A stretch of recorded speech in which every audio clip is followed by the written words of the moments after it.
Epsteynə qarşı uşaq istismarı ilə bağlı cinayət işi açılan gün o 55 konteyner kükürt turşusu sifariş edib. Jeffrey Epsteynin vəhşilikləri barədə yeni detallar açıqlanıb.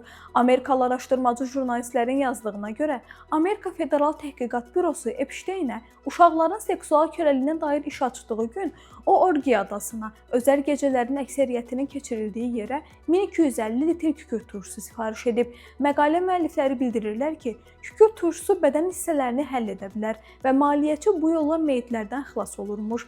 Bununla belə bu maddə digər sahələrdə də, məsələn, akkumulyatorların, gübrələrin və ya partlayıcı maddələrin istehsalında istifadə oluna bilər. Bunun son dərəcə qəribə olduğunu Elon Musk həmin paylaşımlardan birinin şərhində bildirib. O həmçinin Epsteynin qurbanlarının onun müştərilərinin adlarını açıq şəkildə açıqladıqları və buna görə məhkəmə iddiaları ilə üzləşdikləri halda onların hüquqi müdafiəsini maliyyələşdirəcəyinə söz verib.